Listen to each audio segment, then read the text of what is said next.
नमस्कार दोस्तों, welcome to Ramesh academy. स्वागत है आपका हमारे चैनल पे।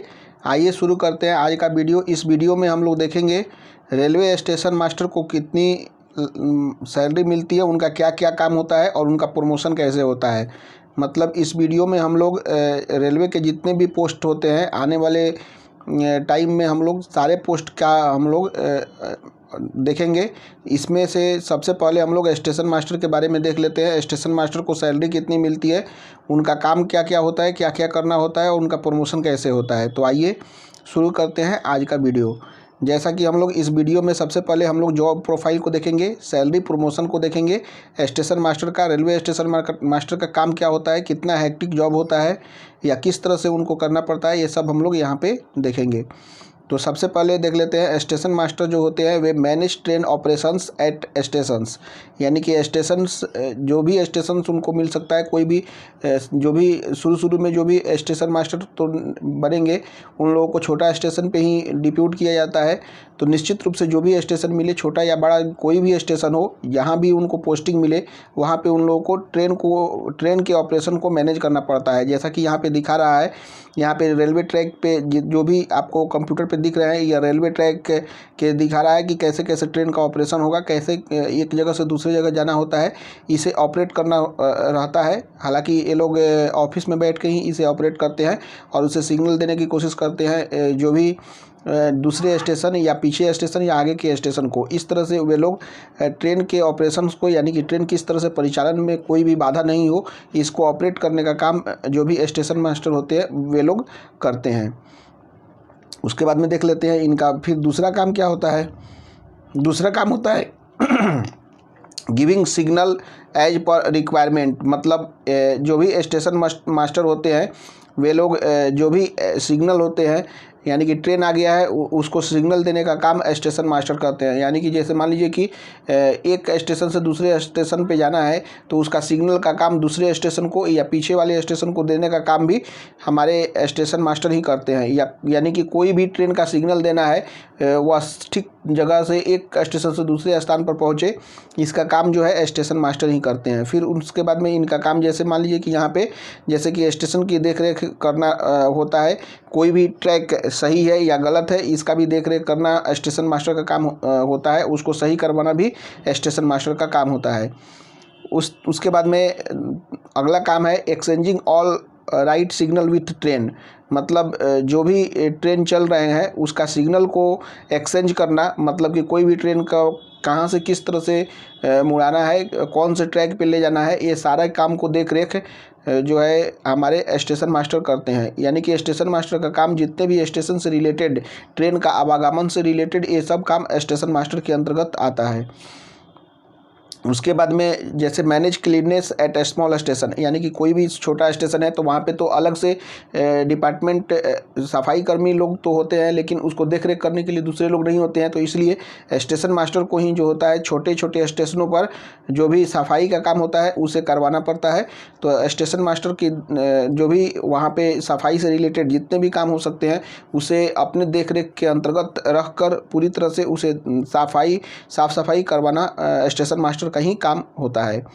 उसके बाद में जैसे मान लीजिए कि कोई भी दुर्घटना घट जाती है, मैनेज इमरजेंसी फ्लड एक्सीडेंट। जैसे मान लीजिए कि किसी भी क्षेत्र में कोई भी फ्लड आ जाती है, यानी कि बाढ़ आ गया, तो वहाँ पे ट्रेन का परिचालन, ट्रेन एक जगह से दूसरी जगह जा पाएगा या नहीं जा पाएगा, इसका देख रेख करना स्टेशन मास्टर का काम होता है। यदि बाढ़ आ गया है, रेलवे ट्रैक पूरी तरह से कवर अप हो गया है पानी से, तो उसके परिचालन को रोक कर या ट्रेन का जो है रास्ता चेंज करके, यानी कि डाइवर्सिफिकेशन करके जो है ट्रेन को एक स्थान से दूसरे स्थान तक कैसे परिचालन करना है, ये सब की देख रेख करना ये स्टेशन मास्टर का ही काम होता है। स्टेशन मास्टर उसे देखते हैं और देख कर बताते हैं कि कौन से स्टेशन से किस आवागमन किस रूट के माध्यम से ट्रेन को एक जगह से दूसरी जगह ले जाना है। और साथ साथ में मान लीजिए कि कोई एक्सीडेंट हो गया किसी स्टेशन पे या दो स्टेशनों के बीच कोई भी अगर हादसा हो जाती है तो उसके बारे में मैनेज करना, हायर अथॉरिटी तक उसके सारे कार्रवाइयों को बताना, ये सभी काम स्टेशन मास्टर का ही होता है। यदि मान लीजिए कि कितने यात्रीगण का जान गया और क्या क्या सुरक्षा उपलब्ध कराया जा सकता है, डॉक्टर को उपलब्ध कराना तत्काल में, या इमरजेंसी स्थिति जो भी हो सकता है उसको अवेलेबल कराना स्टेशन मास्टर का काम होता है। क्योंकि एट ए टाइम स्टेशन पर स्टेशन मास्टर ही वो चीज़ का देख रेख करेगा, तो निश्चित रूप से जो भी हादसा आदि घटित हो जाती है तो उसके बारे में पूरी तरह से व्यवस्था बनाए रखने के लिए उचित निर्णय लेना स्टेशन मास्टर का ही काम होता है। तो इस तरह से हम लोगों ने रेलवे स्टेशन मास्टर के जितने भी वर्क हो सकते हैं वो हम लोगों ने देख लिया। अब इनकी सैलरी के बारे में हम लोग देख लेते हैं, इनकी सैलरी कैसे क्या बनता है स्टेशन मास्टर का। सैलरी जो होता है इनका बेसिक पे, जो कि अभी जो है 7th पे कमीशन के अनुसार 6 पे बैंड के अंतर्गत ये लोग आते हैं। तो इनका बेसिक पे जो बनता है वह 35,400 है। यानी कि स्टेशन मास्टर जो अभी नए नए नियुक्ति करेंगे उनका जो बेसिक पे होगा वह 35,400 के अंतर्गत आएगा। इस पर डियरेंस अलाउंस जो है वह 2,478 रुपये बनता है। हालांकि ये अभी बढ़ गया है, लगभग 28% हो गया है। तो यह 7% अभी बेसिक और एज ऑन 11 जुलाई 2018 यानी कि 2018 11 जुलाई 2018 के अनुसार तो यह 7% है। लेकिन अभी यह 24% बढ़कर हो गया है। तो जब 24% जब बढ़ जाएगा तो इसकी सैलरी जो है सीधे इसमें कम से कम 5 से 6 हज़ार रुपये की बढ़ोतरी हो जाएगी, जो नए जो स्टेशन मास्टर आएंगे उन लोगों की सैलरी में। उसके बाद में हाउस रेट अलाउंस जो होता है वह एक्स सिटीज में 24% होता है, वाई सिटी में 16% होता है और जेड सिटी में जो है 8% होता है। इस हिसाब से आप लोग बेसिक सैलरी का जब निकालेंगे तो एक्स सिटीज का हो जाएगा 8,496 रुपया, वाई सिटी का हो जाएगा 5,664 रुपया और जेड सिटी का हो जाएगा 2,832 रुपया। तो जिस सिटी में भी आपको मिलते हैं तो उस सिटी के अनुसार आपका जो सैलरी HRA यदि आप नहीं लेते हैं तो आपको बन जाएगा। एक सिटी के अंतर्गत जितने भी बड़े बड़े सिटी आते हैं, जैसे दिल्ली हो गया, चेन्नई हो गया, मुंबई हो गया, बेंगलुरु हो गया, तो ये सभी जो होते हैं एक सिटी के अंतर्गत आते हैं। और वाई सिटी के अंतर्गत जैसे पटना हुआ, लखनऊ हुआ, गोरखपुर हुआ, ये सभी वाई सिटी के अंतर्गत आते हैं। और जेड सिटी के अंतर्गत जो भी ये वाई सिटी और एक सिटी को छोड़कर जितने भी स्टेशन होंगे वे सभी जेड सिटी के अंतर्गत आएंगे। और उसके बाद में ट्रांसपोर्टेशन अलाउंस मिलता है सिटी एरिया के लिए 3,600 रुपया और अदर देन सिटी के लिए 1,800 रुपया आपको ट्रांसपोर्टेशन अलाउंस मिलता है स्टेशन मास्टर के लिए। इस तरह से टोटल सैलरी विदाउट HRA जो है 39,678 रुपया बन जाता है।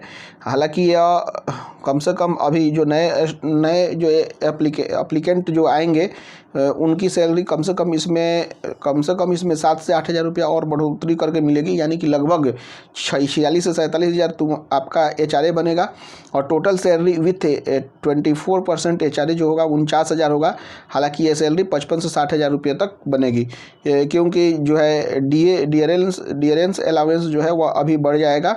तो इसलिए आपकी सैलरी जो है 55 से लेकर 60 के तक बनने की संभावना पूरी तरह से है।